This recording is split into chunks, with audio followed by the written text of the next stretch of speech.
Hey guys, at this point you're just gonna have to excuse the way I look. I gave up on that a long time ago. I've been tapering for like almost 2 years now. Well, it's been 2 years since my injury. um, Ativan was a bunch of failed tapers and officially got on Valium. January 2020. No, January 2021. So it's been, like 15 months of benzo tapering. So, update from last video. I definitely feel like I'm starting to come out of my setback. Yesterday I started feeling better, and today was even better than yesterday. So, we're gonna call that a win. I also feel I make these videos really, I say late at night, but it's more like early in the morning. It's like 3 a.m. That's when I feel the best for some reason. But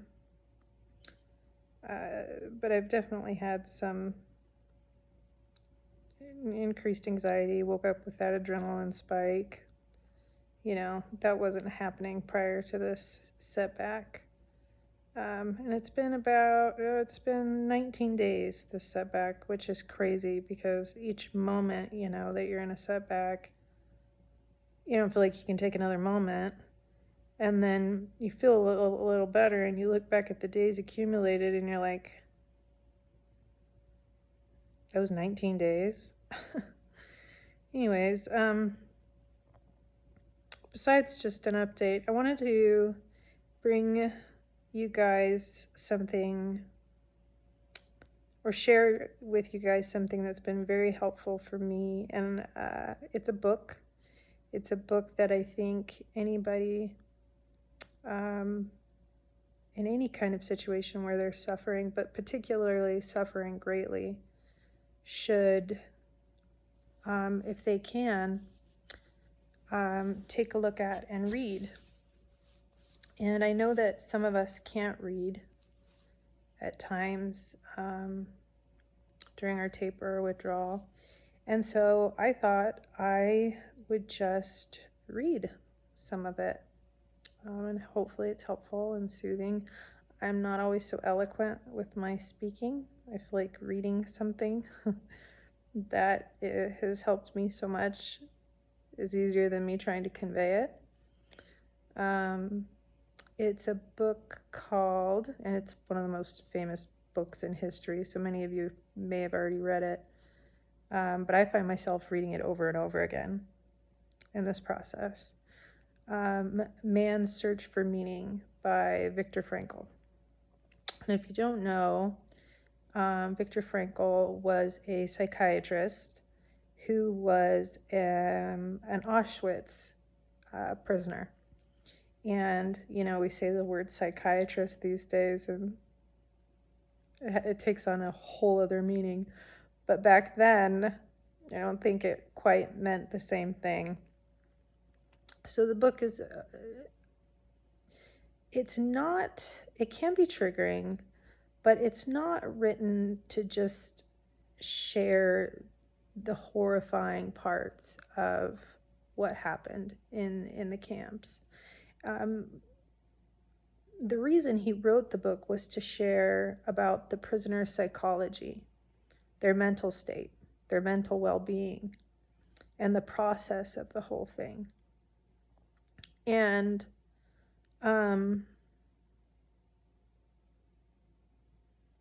unfortunately, and I'm sure you guys have pretty much already come to this conclusion, in this condition, this withdrawal, benzo injury, my CNS injury, we have a lot in common.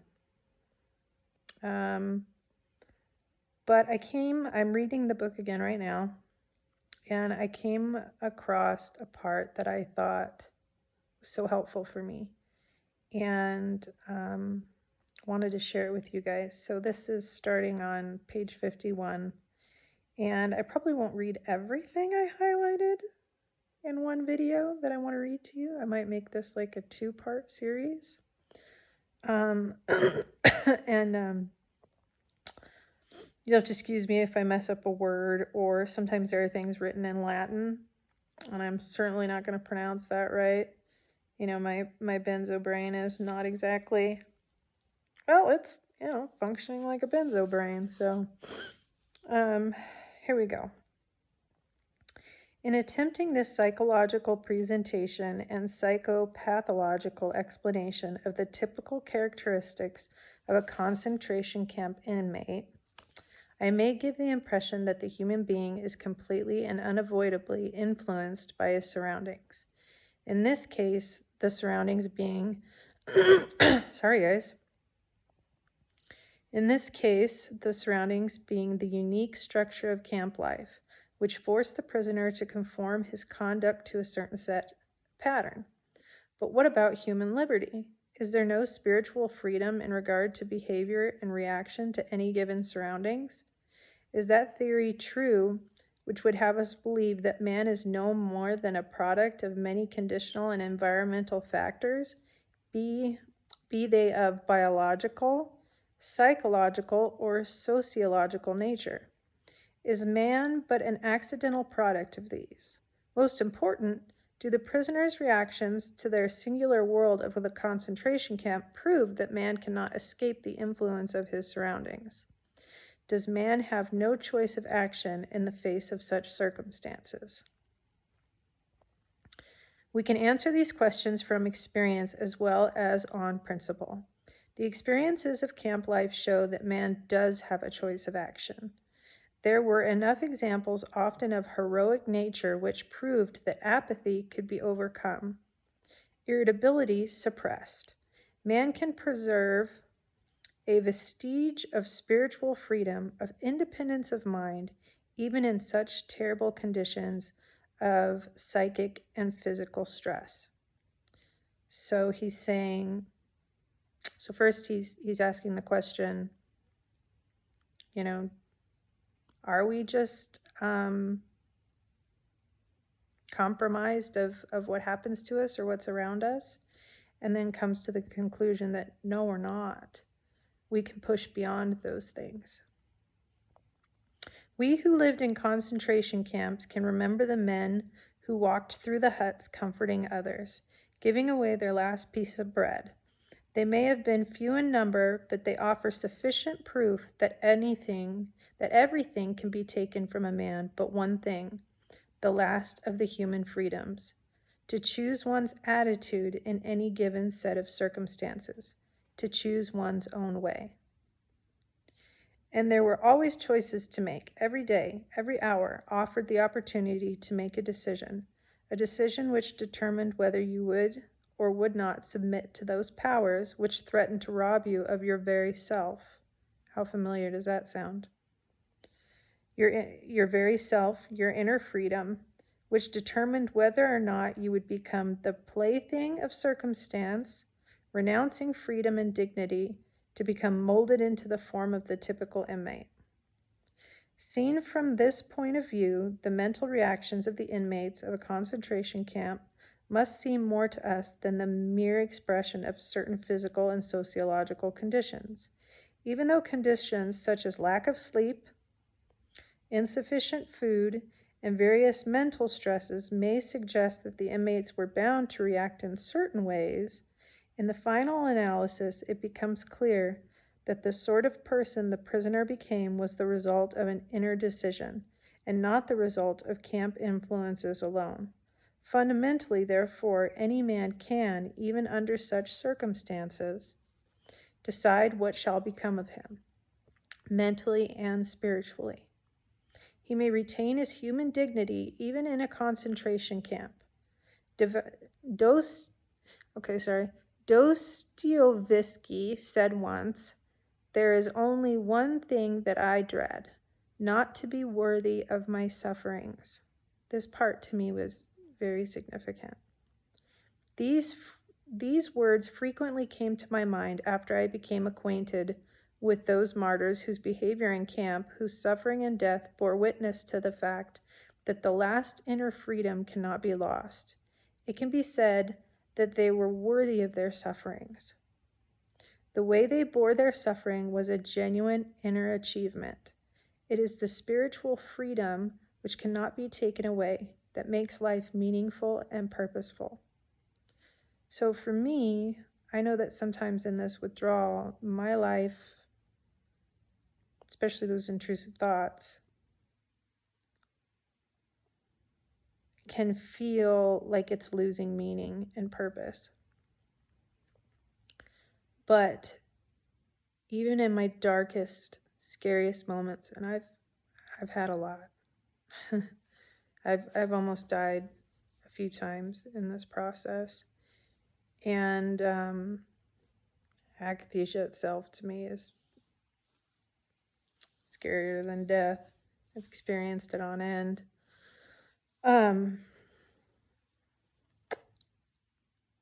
I've chosen, even in that darkest of moment where there's no joy to be found, there's no happiness, there's no feelings of anything but horror and terror, right, which we experience. My dignity and my suffering was hanging on to the love I have for my family. Was deciding that every moment that I felt that way, I was going to walk through it because I loved somebody enough outside of me.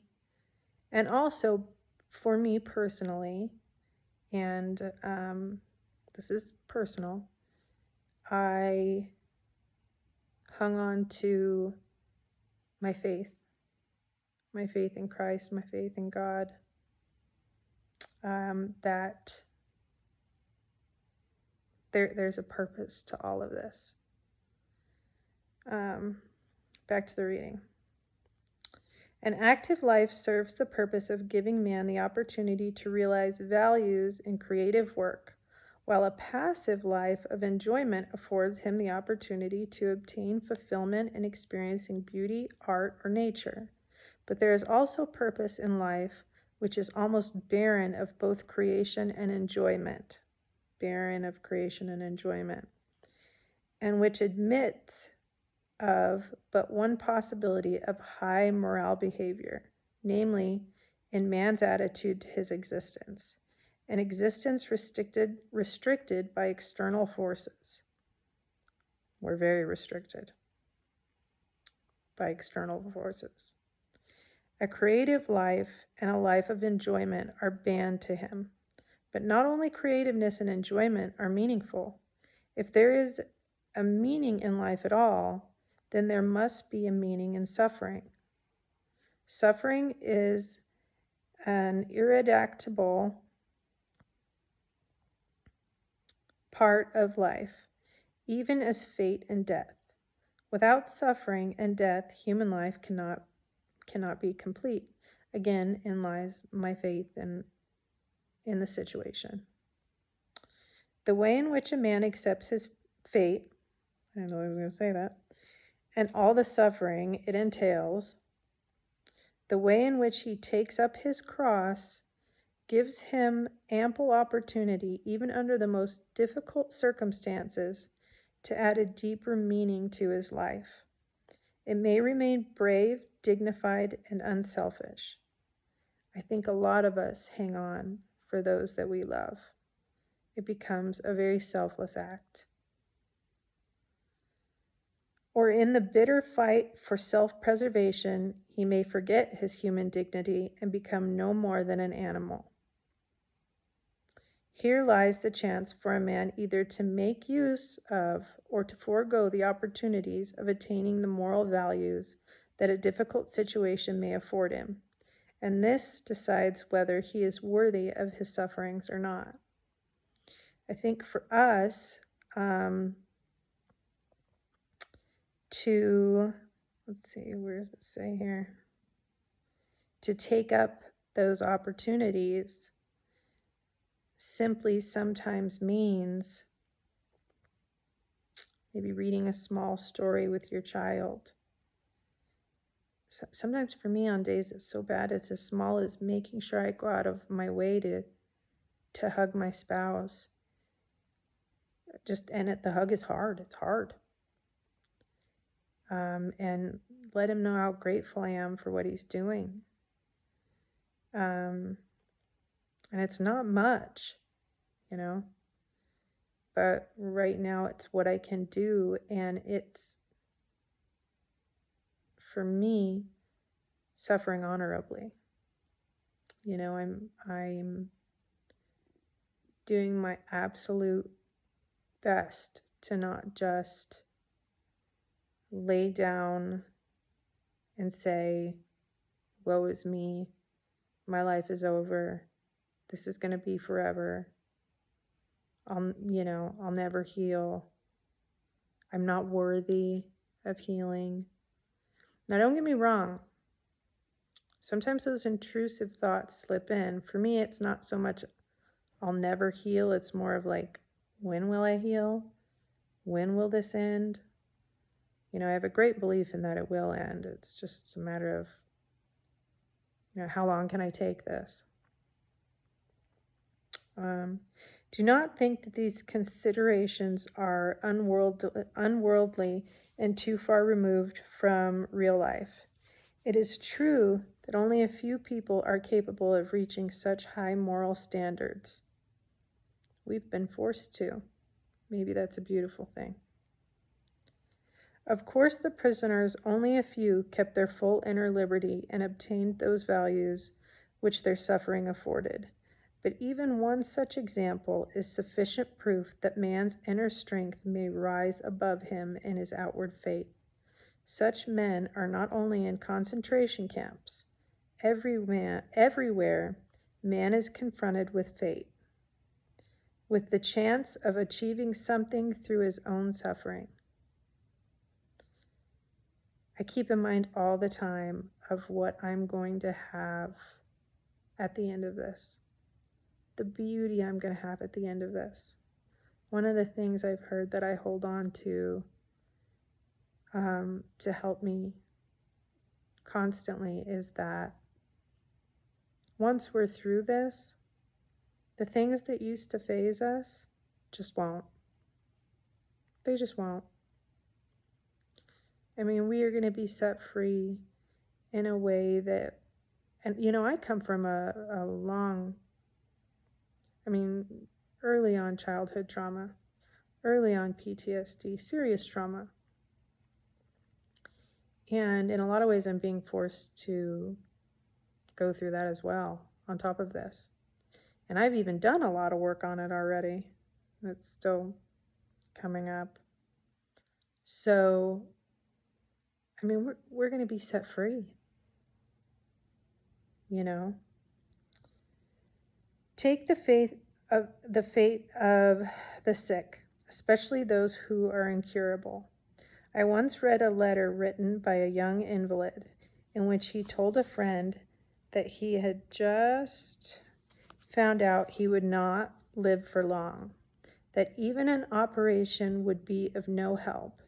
He wrote further that he remembered a film he had seen in which a man was portrayed who waited for death in a courageous and dignified way. The boy had thought it a great accomplishment to meet death so well. Now he wrote, fate was offering him a similar chance. It's amazing. Those of us who saw the film called Resurrection, this is an old book, guys, this was written a long time ago, taken away from a book by Tolstoy years ago, may have had similar thoughts. Here were great destinies and great men. For us at the time, there was no great fate. There was no chance to achieve such greatness. After the picture, we went to the nearest cafe, and over a cup of coffee and a sandwich, we forgot those strange metaphysical thoughts which for one moment had crossed our minds.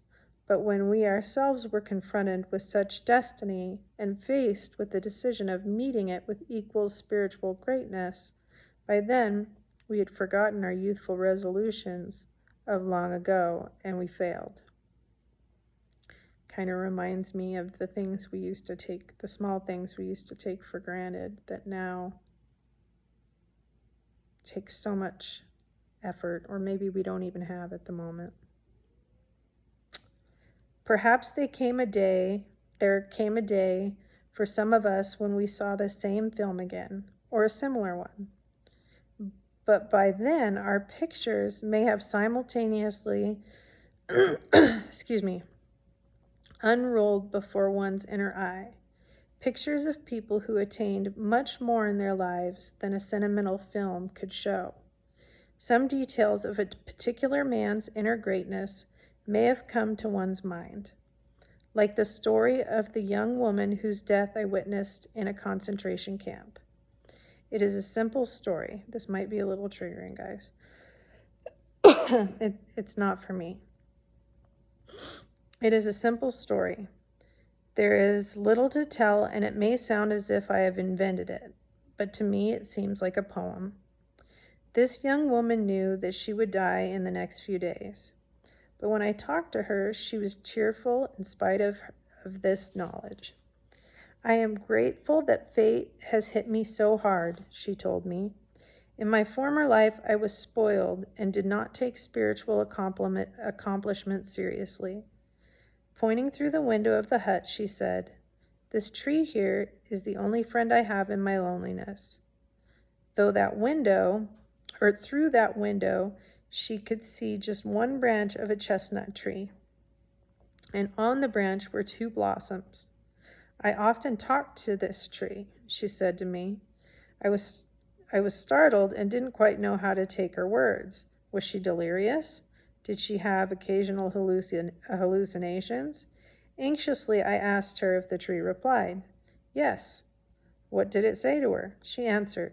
It said to me, "I am here, I am here, I am life, I am eternal life." We have stated that which was ultimately responsible for the state of the prisoner's inner self was not so much the enumerated psychological causes as it was the result of a free decision. Psychological observations of the prisoner have shown that only the men who allowed their inner hold, now this is the part I really liked, their inner hold on their moral and spirit selves to subside eventually fell victim to the camp's degenerating influences. The question now arises, what could or should have constituted this inner hold? So, like for us, when we let go and we just give up, we fall victim to our circumstance, as opposed to being reminded that, yes, this is painful. Yes, this is the hardest thing that probably most human beings will ever experience. We don't have to be victims. We choose to be victims. And guys, I'm sorry, I'm turning red from my niacin. Former prisoners, when writing or relating their experiences, agree that the most depressing influence of all, let's see, I'll stop at 30 minutes, of all, was that a prisoner could not know how long his term of imprisonment would be. How familiar does that sound in benzo withdrawal? We have no clue when this ends and when we get better. He has been given no date for his release. In our camp, it was pointless to even talk about it. Actually, a prison term was not only uncertain, but unlimited. A well-known research psychologist has pointed out that life in a concentration camp could be called a provisional existence. We can add to this by defining it as a provisional existence of unknown limit. I know for myself, especially when I'm in acute, I'm constantly looking for people who got better like me. Maybe even get jealous of people who get better sooner, which I hate to admit, but it happens. Not that I'm not happy for them, overjoyed, but I want that too. But it's when I truly accept that I'm not in control of this journey and I don't know how long it's going to take, that I find some peace. When I'm constantly trying to understand when it'll end or how it'll end or what I'll do or what'll happen at the end of my taper, or I'm also on gabapentin, you know, how I'm going to get off gabapentin. Is it going to be bad for me? Is it going to be, you know, when I just stop and accept that I don't know, and that in my case, God, or for anyone else, fate, the universe, is what truly has control over this, that's when I find peace. New arrivals usually knew nothing about the conditions at a camp. Those who had come back from other camps were obliged to keep silent, and from some camps no one had returned. On entering camp, a change took place in the minds of the men. With the end of uncertainty, there came the uncertainty of the end. It was impossible to foresee whether or when, if at all, this form of existence would end. I mean, I can't believe how much I related to all this. The Latin word finis, I don't know if I pronounce that right, has two meanings: the end or the finish, and a goal to reach. A man who could not see the end of his provisional existence was not able to aim at an ultimate goal in life. Now, I think our goal is, regardless of how long it takes, to just get through this. He ceased living for the future, in contrast to a man in normal life. Therefore, the whole structure of his inner life changed. Signs of decay set in, which we know from other areas of life. The unemployed worker, for example, is in a similar position. His existence has become provisional, and in a certain sense, he cannot live for the future or aim at a goal. We're very fortunate in that we can look to the future and can aim for a goal. We just don't know how long it'll take. Research work done on unemployed miners has shown that they suffer from a peculiar sort of deformed time, inner time, which is a result of their unemployed state. Prisoners, too, suffered from this strange time experience. In camp, a small time unit a day, for example, filled with hourly torments and fatigue, appeared endless. A large time unit, perhaps a week, seemed to pass very quickly, like I mentioned earlier about the setback in the 19 days. My comrades agreed when I said that in camp a day lasted longer than a week. Again, something that resonates with me. How paradoxical was our time experience. In this connection, we are reminded of Thomas Mann's The Magic Mountain. No, I haven't read that, which contains some very pointed psychological remarks. Mann studies the spirit development of people who are in an analogous psychological position, i.e., tuberculosis patients in a sanitarium who also know no date for their release.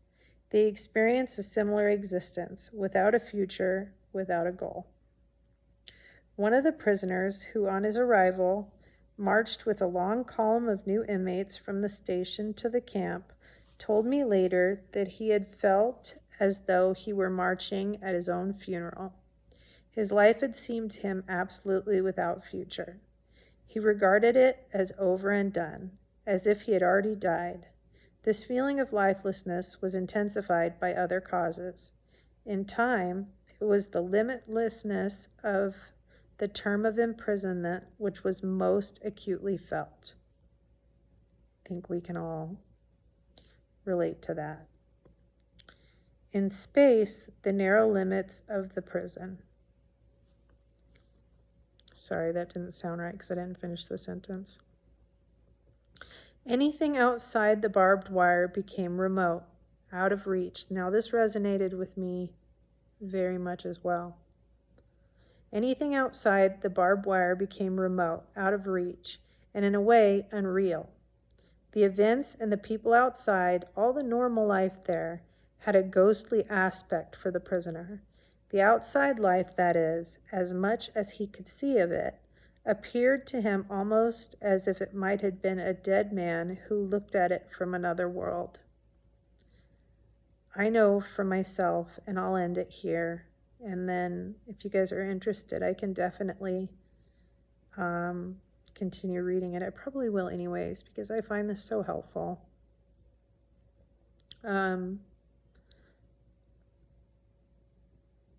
If I'm not careful, and even when I am careful, you know, part of, I don't know if this is part of the experience or the intrusive thoughts, you know, the things that the sort of mindset that we have to change.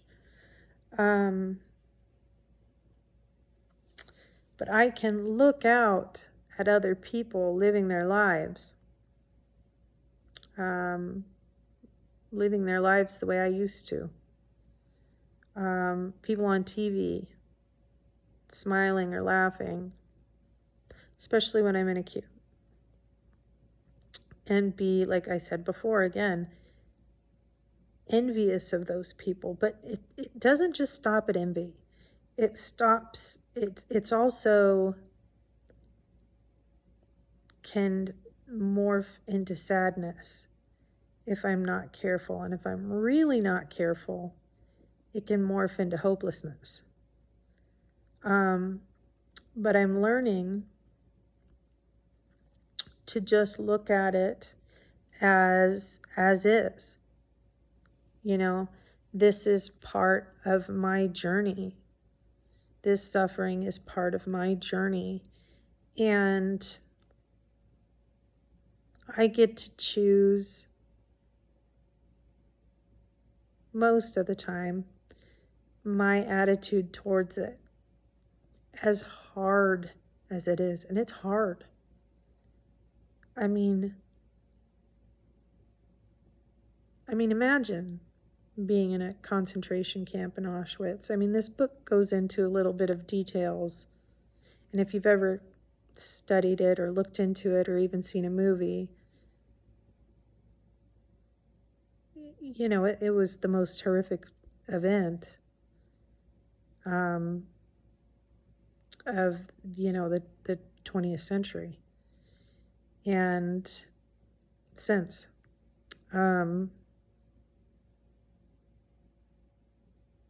We are, sorry, I lost my train of thought.